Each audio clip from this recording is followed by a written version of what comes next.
네, 오늘은 수학자의 입장에서 바라본 같음과 다름이라는 주제로 이야기를 해보려고 해요. 이 주제로 이야기를 시작하는 다양한 여러 가지 방법이 있을 것 같은데, 예컨대 구루터기에 자란 버섯에 대해서 이야기를 함으로써 시작할 수도 있을 것 같아요. 별 특별한 특징이 있는 종은 아니고 우리 주위에서 흔히 볼 수 있는 종류의 버섯이죠. 아니면 밤하늘에서 찾은 어떤 별자리에 대해서 이야기를 시작할 수도 있을 것 같아요. 요즘 서울에서는 밤하늘의 별자리를 온전히 보기가 힘들어서 아마 이게 어떤 별자리인지 인식하시는 분이 많지 않을 것 같아요. 그런데 이야기를 가장 쉽게 풀어내려면 아무래도 조약돌에 대해서 이야기를 하는 것이 가장 좋은 방법일 것 같아요. 이 조약돌에 대해서는 조금 있다가 다시 돌아와서 제가 조금 더 이야기를 해드릴게요. 그렇지만 무엇보다 이야기를 제일 재미있게 풀었으려면 비눗방울이나 물방울의 예로 시작을 하는 것이 가장 좋을 것 같아요. 여러분, 지금 이 대상들이 어떤 것이 같고 어떤 것이 다른지 생각이 드시나요? 아니면 오늘 우리가 어떤 이야기를 같이 할 것인지 느낌이 오시나요? 이렇게 한 장 한 장의 사진이나 대상만을 놓고 보면은 공통점이 무엇인지 뚜렷하지 않을 수 있지만 이렇게 여러 개의 대상들을 서로 바로 옆에 붙여두고 비교해 보면은 우리 눈이 도저히 보지 않을래야 보지 않을 수 없는 공통점이 있다는 것을 알게 돼요. 그게 뭐냐면 바로 6개가 있다는 거죠. 오늘 여러 가지 주제 중에 하나로 6에 대해서 함께 생각해 보려고 해요. 6그루의 나무, 6송이의 꽃, 6마리의 새, 그리고 별자리, 물방울, 비눗방울, 조약돌. 이 6이라는 게 무엇일까요? 6이 무엇인지는 얼핏 생각해서 꽉 꼬집어 말할 수는 없지만 우리 모두에게 굉장히 익숙한 단어임에는 틀림이 없죠. 이 6이 무엇이든 간에 그 핵심에는 1대1 대응이라는 개념이 숨어 있어요.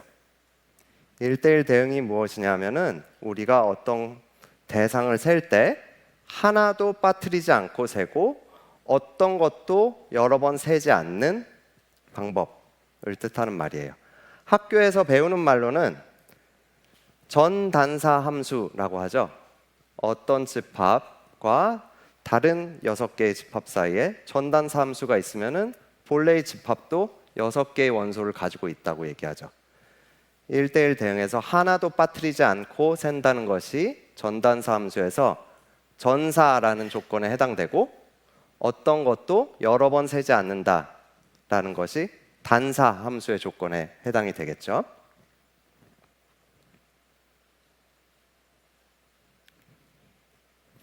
그래서 6이 무엇인지 가만히 생각해 보면 별도 아니고 버섯도 아니고 조약돌도 아니고 앞서 말씀드린 그 무엇도 아니지만 그룰로 이루어진 집합들 사이에 동치류라고 말할 수가 있겠어요.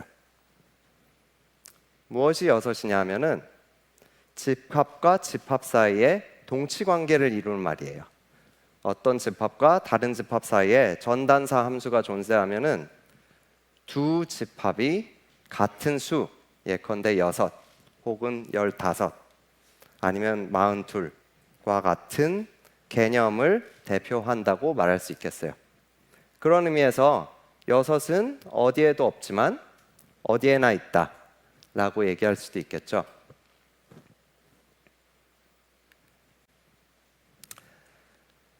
그러면 이제 세상에 무수히 많은 종류의 6개의 집합들이 존재하는데 인류 수많은 문명에서 그 중에서도 특히 조약돌 6개로 이루어진 집합을 이 동치류 사이에 대표로 흔히 꼽아왔어요. 예컨대 영어에서 calculation이라는 계산하다라는 뜻의 단어가 있고 이제는 미적분학을 대학에서 뜻하는 calculus라는 단어가 있죠. 그 두 단어 모두 이제 cal이라고 하는 라틴어의 조약돌을 뜻하는 단어에서 유래했다고 해요. 왜 인류가 어떤 물체를 세는데 조약돌 혹은 그 비슷한 것을 선호했을까요? 왜냐하면 조약돌은 변하지 않고 안과 밖의 경계가 있고 그런 것과 그런 것이 뚜렷하게 구분되고 그렇지 않은 것이 그러면서도 그 각각의 특성은 무시할 수 있는 성질을 가지고 있기 때문이에요. 주위를 둘러보시면 수많은 것들이 존재하는데 그 대부분의 것들은 셀 수 없어요. 혹은 그 대상을 센다는 것이 대부분의 경우에 분명하지 않아요.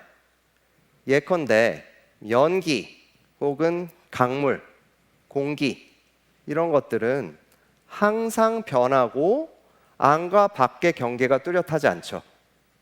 이러한 대상들은 이것이 5개다, 6개다 혹은 104,592개다 이런 얘기를 하기가 애매하죠. 그런데 얼핏 생각하기에 조약돌은 변하지 않고 안과 밖의 경계가 분명히 있어요. 또한 무엇이 조약돌이고 무엇이 조약돌이 아닌지 조약돌을 세려면 이것을 분명히 아는 게 굉장히 중요하겠죠. 그것도 비교적 분명하고 그러면서도 이 조약돌과 저 조약돌 사이에 다름은 별 죄책감 없이 쉽게 무시할 수 있기 때문이에요. 그런데 조약돌이 정말 이러한 4가지 성질들을 가지고 있을까요? 이러한 4가지 성질이 우리 인간이 어떤 대상을 센다라는 행위를 할 때 너무나 분명한 필요 조건인데 조약돌이 정말로 이러한 성질들을 가지고 있었나요? 조금만 생각해 보시면 다른 어떤 대상도 그렇지 않은 것처럼 조약돌도 이러한 성질들을 가지고 있지 않아요. 비눗방울이 잠깐 존재하다가 없어지고 물방울이 끝없이 형태를 바꾸고 별이 금방 생겼다가 금방 사라지는 것처럼 조약돌도 끊임없이 변화하면서 결국은 다른 형태로 바뀌고 있는 도중에 있는 대상이에요. 안과 밖의 경계도 분명하지 않죠. 우리가 예컨대 전자나 원자의 단위에서 변화를 감지할 수 있다면 무엇이 조약돌이고 무엇이 조약돌이 아닌지도 구체적인 경우에 들어가서 생각해 보면 분명하지 않고 세상의 다른 어떤 두 조약돌도 완전히 같지는 않은 것처럼 이 조약돌, 저 조약돌 이 2개의 서로 다른 대상을 우리가 조약돌이라는 단어 하나로 뭉뚱그려서 부르는 것도 어떤 감수성이 예민한 조약돌들한테는 상당히 폭력적으로 느껴질 수도 있을 거예요.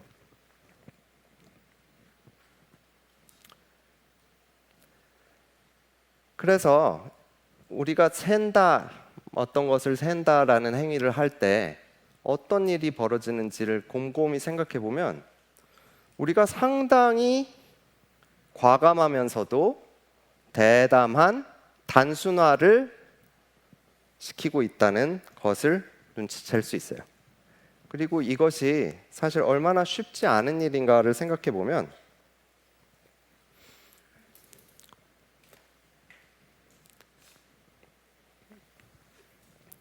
다음과 같은 예시를 통해서 여러분에게 확신을 시켜드릴게요.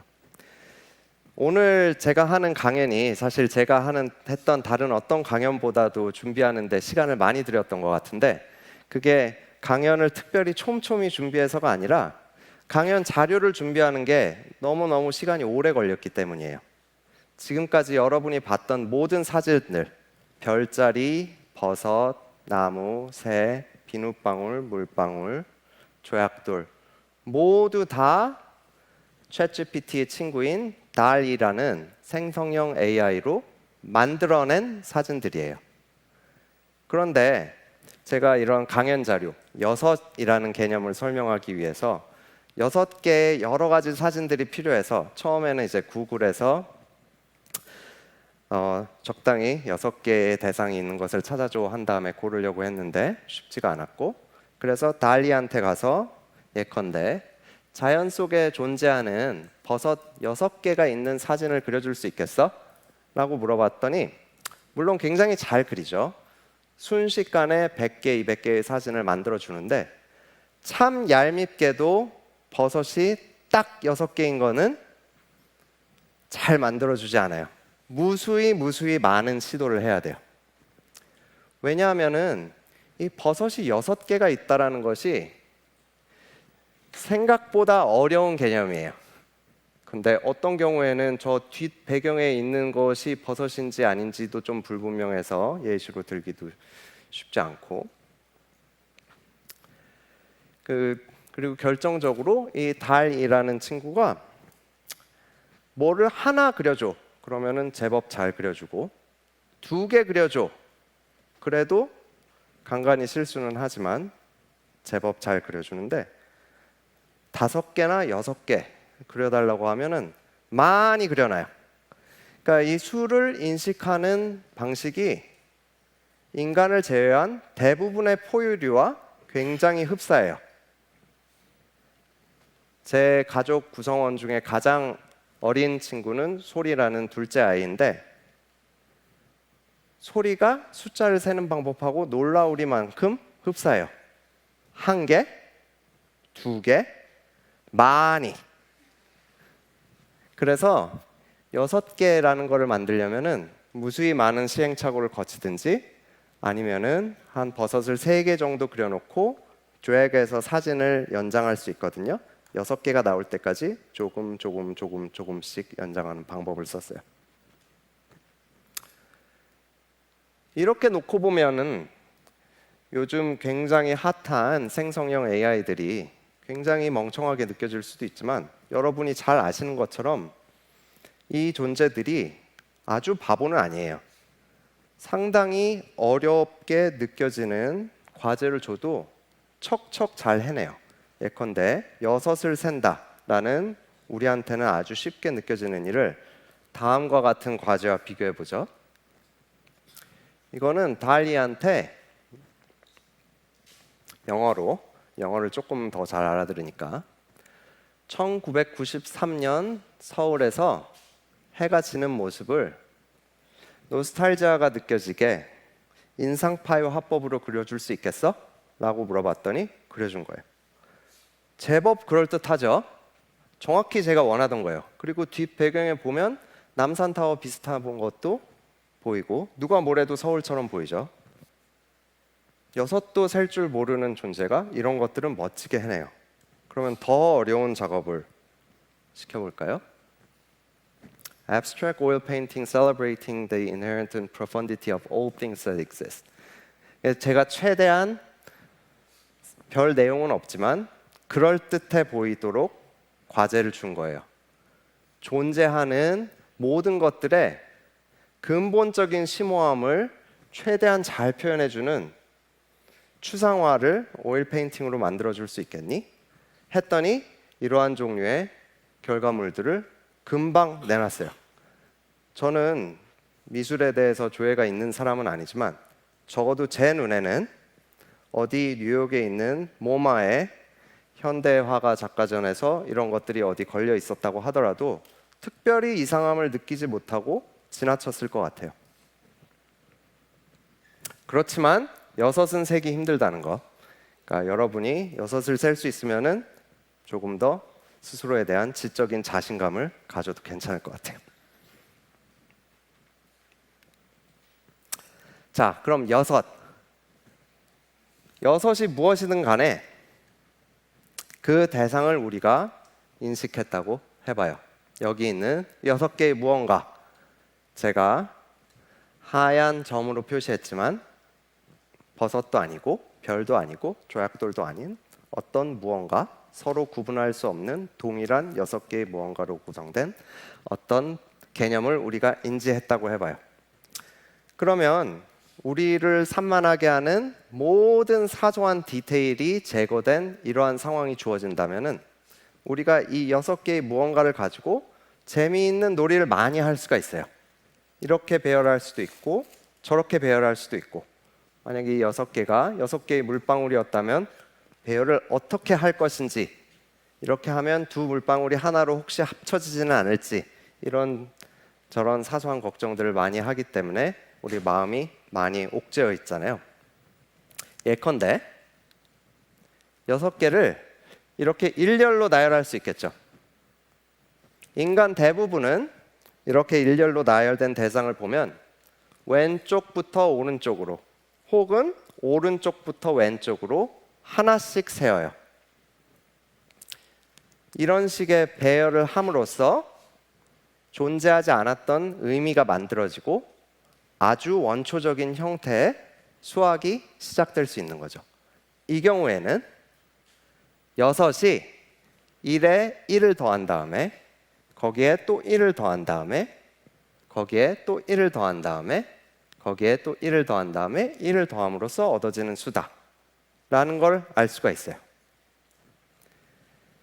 20세기 초반에 활동했던 많은 수학자들한테는 이것이 6의 정의이기도 했어요.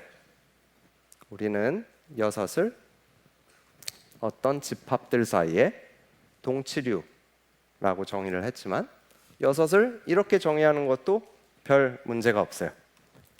아마 수학의 기초에 대한 여러 교양서를 접해보신 분들은 익히 알겠지만 20세기에 러셀과 화이트헤드가 1 더하기 1은 2다 라는 것을 증명하기 위해서 300페이지를 썼다더라, 이런 종류의 무시무시한 얘기를 들어보신 적이 있겠죠. 그 경우에 핵심은 증명이 무엇이다 라기보다는 1이 무엇이고 1에 1을 더한다는 것이 무엇이고 2가 무엇이고 어떤 대상이 다른 대상과 같다라는 것이 무엇인지를 굉장히 정확하게 하는데 300페이지를 사용했다는 뜻일 거예요. 자, 그럼 또 다른 방식으로 배열해보죠.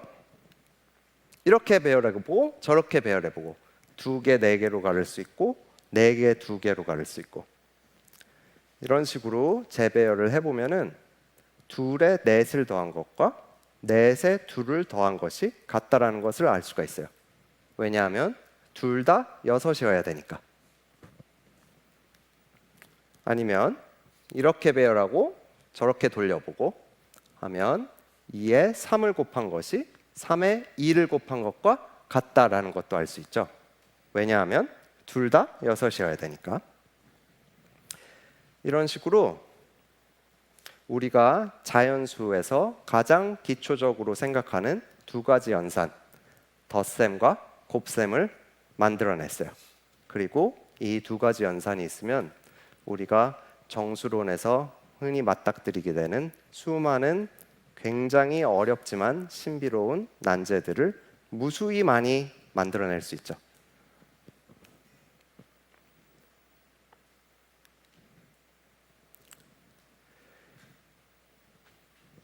우리가 6이라는 개념을 정의하는 데 있어서 기술적으로 가장 중요했던 개념은 이 동형이라는 개념이에요.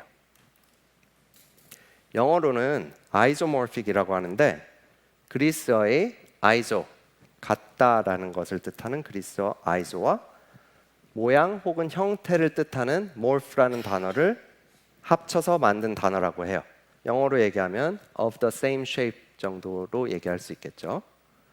우리말로는 모든 구조가 동일해 구별할 수 없음을 뜻하는 말이에요. 여기에서 구조는 수학적 구조를 말하는 것이겠죠. 어떤 집합과 다른 집합 사이에 1대1 대응 혹은 전단사 함수가 존재하는 것이 집합의 범주 안에서 어떤 집합이 다른 집합과 동형인 경우일 거예요. 이 동형이라는 개념은 사실 어떤 범주 안에서 논의를 하느냐가 굉장히 중요해요. 동형이라는 개념을 설명할 때 제가 모든 구조가 동일하다라는 표현을 썼고 구별할 수 없다라는 표현을 썼는데 두 표현 다 주어진 범주를 전제로 하는 표현들이기 때문이에요. 여기에서 범주라는 것은 영어로는 category라고 하는데 그런 것과 그렇지 않은 것을 나누고 무엇을 보고 무엇을 보지 않을지를 정해놓은 둘레라고 생각하시면 되겠어요. 20세기 수학은 그 당시 존재했던 모든 수학들을 집합론의 토대 위로 견고하게 쌓아 올리는 것을 주된 목적 중에 하나로 했어요. 근데 요즘 21세기 수학자들이 하는 것 중에 하나는 존재하는 모든 수학을 범주론, 카테고리 이론의 테두리 안에 잘 넣는 것을 목표로 하고 있어요. 주어진 임의의 범주 안에서 서로 동형인 것들은 동치류를 이룬다. 예컨대 집합의 범주 안에서 서로 동형인 것들을 만들어 놓으면 모으면 동치류를 이룰 텐데 그 중에 유한집합에 해당되는 것들을 우리가 하나 혹은 여섯 혹은 18이라고 부르는 거겠죠.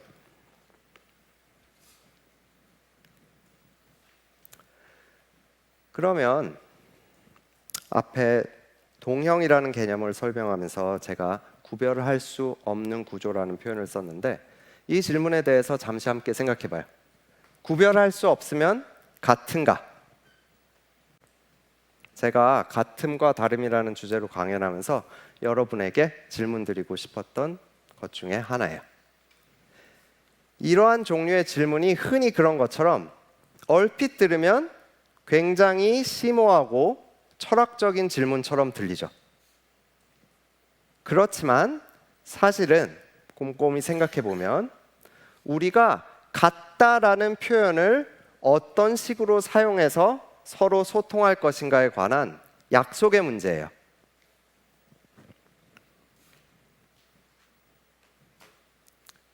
수학적인 테두리 안에서는 우리에게 어떤 수학적 구조와 다른 구조 사이에 동형 사상이 있으면은 두 개를 같다라고 표현하기로 약속해요.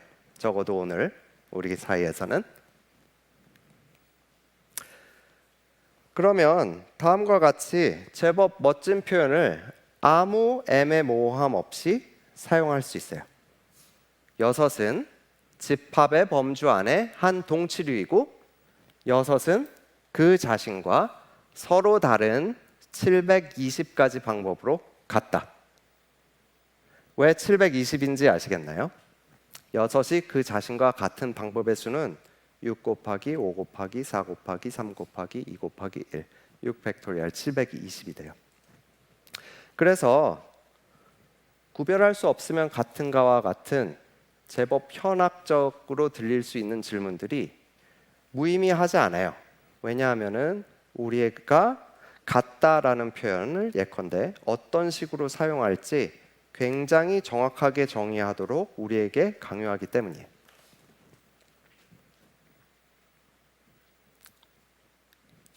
우리가 지금까지 여섯을 얘기하면서 주로 집합의 범주에서 이야기를 풀었는데 다른 어떤 범주에서도 비슷한 종류의 이야기를 할 수 있어요. 범주를 정해놓는다는 것은 어떤 구조를 보고 어떤 구조를 보지 않을지를 미리 약속해 두는 거예요. 집합에서는 그 집합을 구성하는 원소의 숫자 이외에는 다른 어떤 것도 보지 않겠다고 선언을 하는 거죠. 그렇지만 우리가 예컨대 그 집합 두 개 사이에 사상을 이야기할 때 임의의 사상이 아니라 예컨대 연속 함수만을 보겠어 라고 하면은 다른 재미있는 범주가 생기는데 그게 바로 위상 공간의 범주예요. 교양서에서 흔히 클리셰처럼 설명하는 커피잔과 도넛이 위상 공간의 범주에서는 사실 같다라는 것이 둘 사이에 동형 사상이 존재한다는 뜻이에요.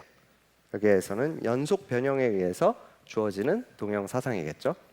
전단사 함수이지만 아무 전단사 함수가 아니라 그 자신이 연속이고 그 역도 연속인 함수가 존재한다는 거예요. 커피잔과 도넛 사이에. 또 좀 더 어려운 리근의 범주. 하지만 사실은 우리에게 더 익숙한 예인 로그 함수. 그러니까 무엇을 말해주냐면 양의 실수를 곱하는 것과 임의의 실수 둘을 더하는 것이 사실은 완전히 같은 이름을 우리에게 알려줘요. 우리가 동형사상이라는 단어를 이용해서 이를 설명하자면 양의 실수와 곱하기 이 구조는 실수와 더하기라는 구조와 서로 구별할 수 없는데 이 서로 구별할 수 없음을 목격하는 동형사상이 바로 로그 함수예요. 로그에 a 곱하기 b를 취하면 로그 a에 로그 b를 더한 것과 같죠.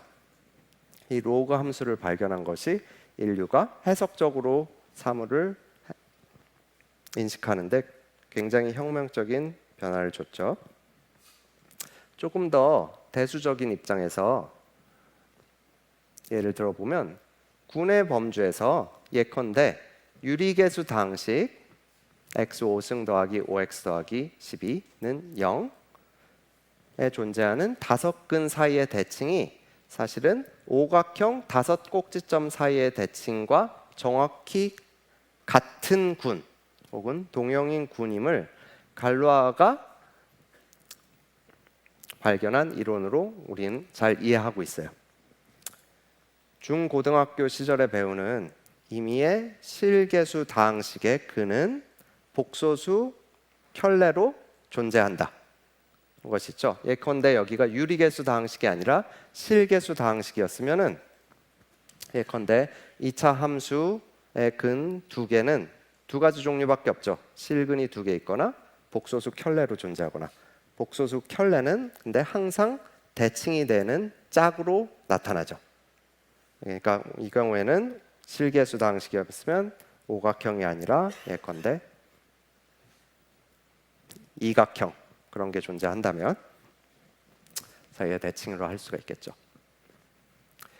여기에서 보신 것처럼 어떤 범주에서라도 동형 사상이라는 것이 굉장히 본질적인 개념이다라는 것을 인식한 것이 각각의 분야에서 제법 혁명적인 변화를 가져왔어요. 예컨대 제일 마지막에 갈루아 이론에서 배우는 군 사이의 동형. 이것이 어쩌면 인류가 처음으로 대칭에 대해서 온전히 이해하기 시작한 시점이었다라고 얘기할 수도 있을 것 같아요. 물론 인류는 지난 수천 년 동안 대칭성이라는 것에 지대한 관심을 가지고 있었고 이렇게도 생각해보고 저렇게도 생각해본 적이 많이 있었어요. 그렇지만 어쩌면 이때가 처음으로 어떤 특정한 하나의 대칭이 아니라 가능한 모든 대칭들 사이에 존재하는 구조가 존재한다는 인식을 한 시점이었을 거예요. 이때가 군이라는 개념과 군 사이의 동형이라는 개념을 처음으로 사람들이 어렴풋이 인식하기 시작한 때와 정확히 같은 세대라는 게 우연 아닐 거예요.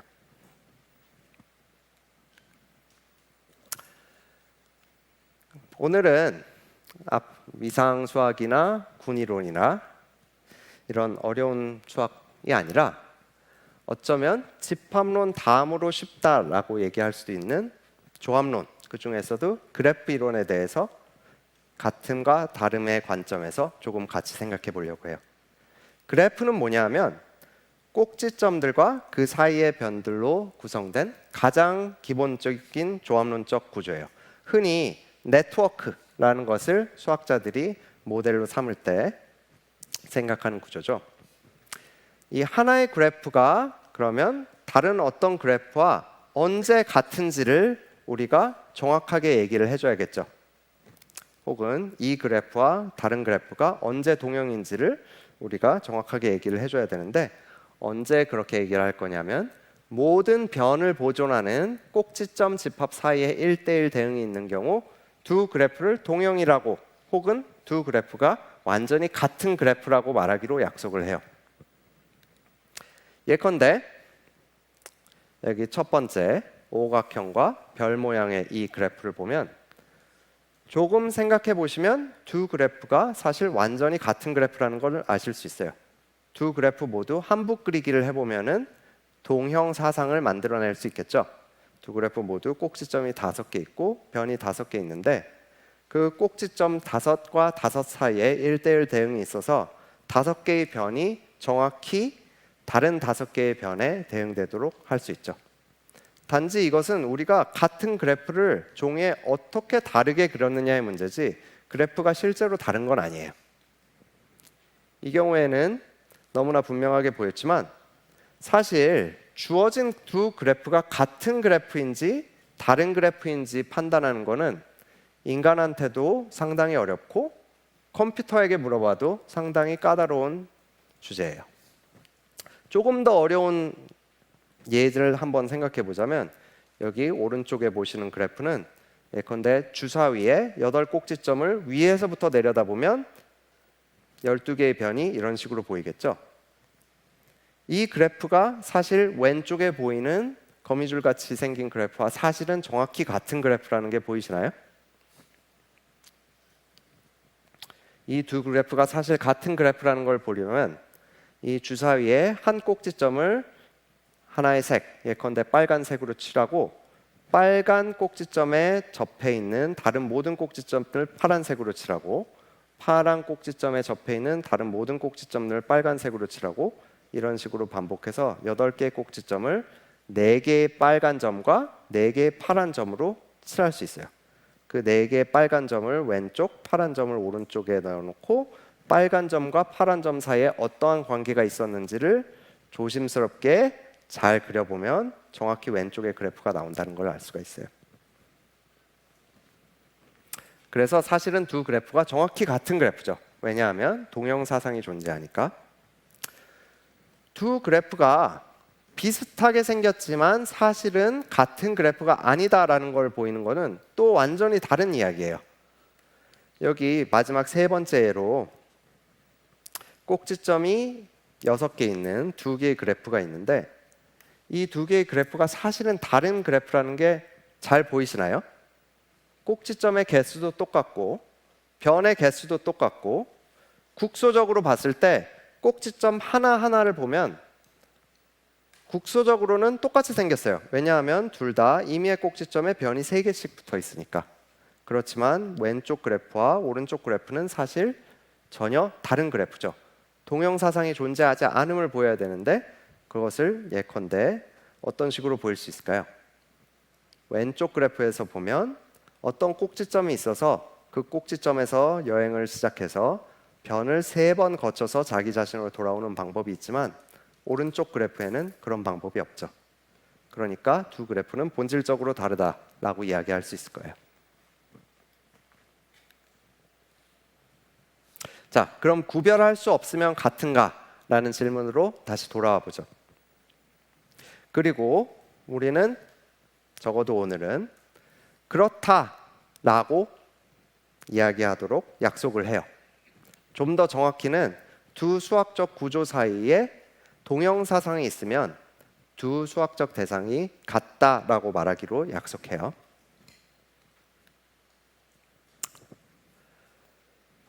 이런 식으로 같다라는 표현을 사용하기로 약속하면 굉장히 재미있으면서도 어려운 문제들을 여럿 만들어낼 수 있어요.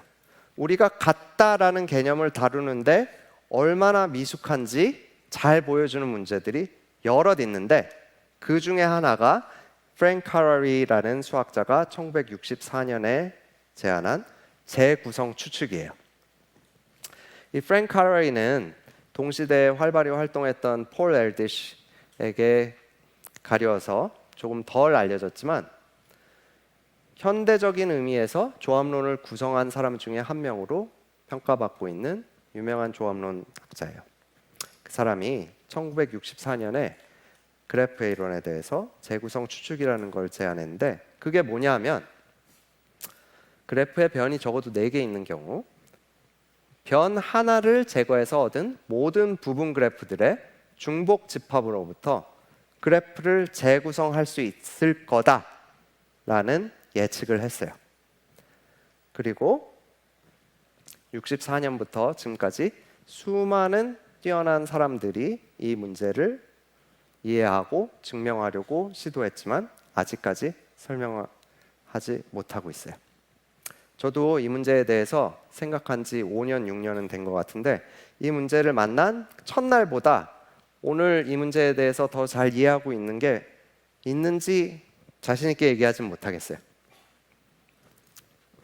그렇지만 문제 자체는 그렇게 어렵지 않은 문장이에요. 제가 어떤 문장인지 설명을 다시 한번 해드릴게요. 변 하나를 제거해서 얻은 모든 부분 그래프들의 중복 집합으로부터 그래프를 재구성할 수 있다. 이게 무슨 말이냐면, 변 하나를 제거해서 얻은 모든 부분 그래프들의 중복 집합이 같다면 두 그래프는 같다라는 뜻이에요. 물론 여기서 같다라는 것은 서로 구별할 수 없다라는 의미로 사용된 거죠. 만약에 이 재구성 추측을 설명하는 데 있어서 그래프들의 꼭지점 하나하나가 서로로부터 구별 가능하다면 이거는 너무나 당연히 참인 명제가 될 거예요. 왜냐하면 재구성 추측을 이런 식으로 생각해 보도록 하죠. 제가 손 안에 카드가 한 장이 있는데 그 카드에 그래프가 그려져 있어요. 여러분의 목표는 뭐냐 하면 제가 가지고 있는 그래프가 뭔지 정확하게 맞추는 거예요. 저는 물론 여러분에게 내가 가지고 있는 그래프가 뭔지는 가르쳐주지 않을 거고, 대신 뭘 줄 거냐 하면 주어진 그래프로부터 변 하나를 제거해서 얻은 그래프를 새로운 카드에 그리고, 또 다른 두 번째 변을 제거해서 얻은 그래프를 또 두 번째 카드에 그리고, 이런 식으로 만약에 내 원래 그래프에 변이 175만 개 있었다면 이런 식으로 175만 개의 카드를 잘 그려서 여러분에게 이 카드로 구성된 덱을 드릴 거예요. 재구성 추측은 뭐냐면 이 덱에 그려진 카드만을 내가 봄으로써 내가 원래 가지고 있었던 카드가 무엇인지 애매함 없이 항상 맞출 수 있다는 거예요. 이 재구성 추측의 핵심이 같음과 다름을 어떤 식으로 우리가 인식할 거냐에 있다는 것을 이런 식으로 보면 금방 알 수 있는 게, 만약에 그래프의 모든 꼭지점들이 서로로부터 분간 가능하면, 예컨대 어떤 꼭지점에는 1이라고 돼 있고 어떤 꼭지점에는 2라고 돼 있고 어떤 꼭지점에는 17이라고 제가 라벨을 잘 붙여놨으면 이건 굉장히 바보같이 너무나 당연히 참인 이야기예요. 175만 개의 카드를 다 볼 필요도 없이 처음 카드 2장만 비교해 보면 첫 번째 카드에서 어떤 변이 지워졌었는지를 알 수 있고, 그 변을 도로 집어넣으면 원래 카드가 무엇인지 항상 맞출 수 있잖아요. 자, 그렇지만 모든 꼭지점이 구별 가능하지 않기 때문에 우리는 같다라는 걸 동형이 존재한다는 의미에서 사용하고 있죠. 이런 식으로 예를 보죠. 예컨대 제가 변이 6개 있는 어떤 미지의 그래프를 가지고 있어요. 그 그래프가 뭔지는 가르쳐주지 않고 그 그래프로부터 변 하나를 지워서 얻은 그래프가 이런 식의 선분 5개의 변이 나란히 있는 그래프라는 것을 알려줘요.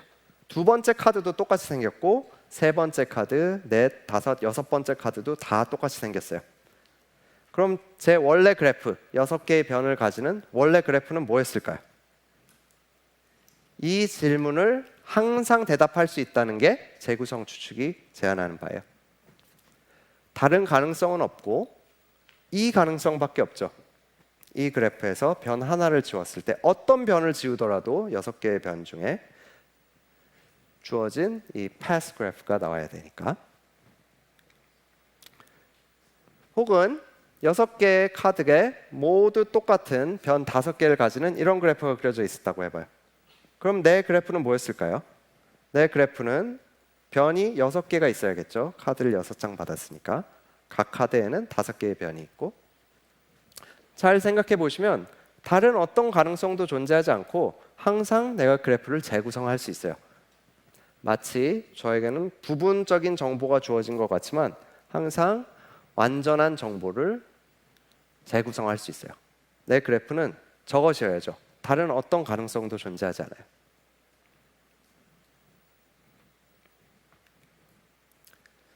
지금까지는 모든 카드에 똑같은 그래프가 그려져 있었지만 물론 이건 특별한 경우고 일반적으로는 카드마다 굉장히 다른 그래프가 그려져 있겠죠.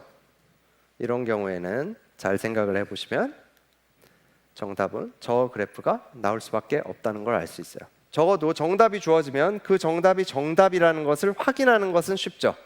정답이 무엇인지를 유추하는 것은 힘들지만 여기에서 변을 하나씩 지워보시면 지금 주어진 6개의 카드에 100이 주어진다는 것을 확인하실 수 있어요.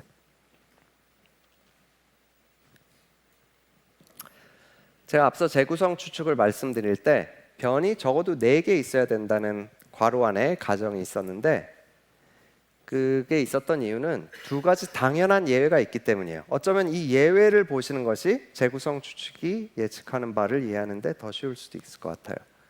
예컨대 제가 카드를 2장 받았는데 2카드 다 꼭지점이 4개 있고 변이 하나 있는 카드였다고 해봐요. 그럼 제가 가지고 있었던 원래 카드는 뭘까요?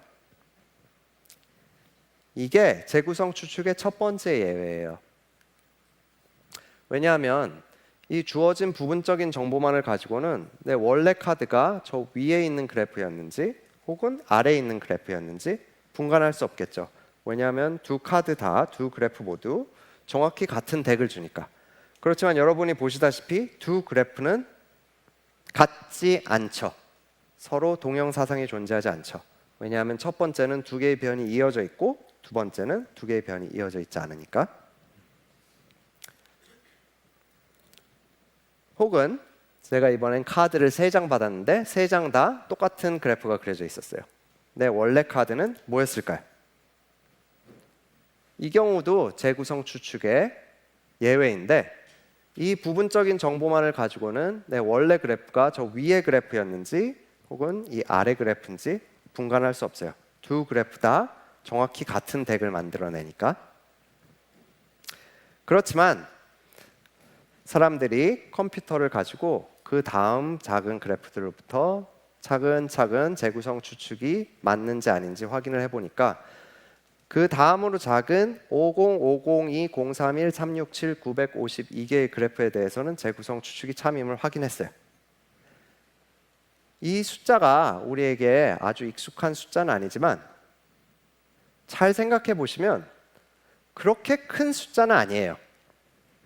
그래서 이 재구성 추측이 아직도 여러 전문가들 사이에서 이 추측이 참일 거라고 믿고 증명을 도전해야 하는지 아니면 거짓일 거라고 가정하고 발레를 찾기 위해 노력해야 되는지 의견이 갈리는 추측 중에 하나예요. 이 5로 시작하는 굉장히 커 보이는 수도 사실은 모래 한 톨에 들어있는 원자의 숫자보다도 터무니없이 작은 수고 조합론의 입장에서 생각해보다도 그렇게 큰 수는 아니에요. 예컨대 한 반에 20명의 학생이 있고 20명의 학생들 중 2명이 친구일 수도 있고 아닐 수도 있다라는 간단한 관계를 생각해보면 이 20명의 사람들 사이에 존재할 수 있는 모든 가능한 관계의 그래프들이 예컨대 저 숫자보다 훨씬 더 큰 숫자예요. 그래서 우리가 느끼기에 저 숫자는 굉장히 커 보이고 20명의 학생 할 때 20이라는 숫자는 굉장히 작아 보이지만 우리 작다 크다라는 개념은 굉장히 주관적이기 때문에 저 숫자를 두고도 이제 재구성 추측이 충분한 증거가 있는지 없는지에 대한 의견이 갈리는 거예요.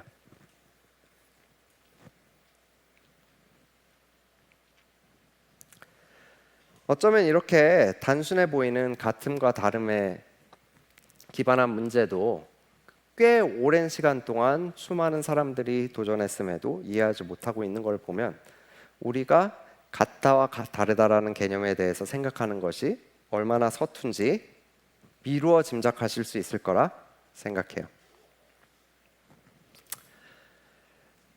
이 동형, 범주 내에서의 동형이라는 개념을 생각하려면 굉장히 과격한 종류의 단순화를 해야 돼요.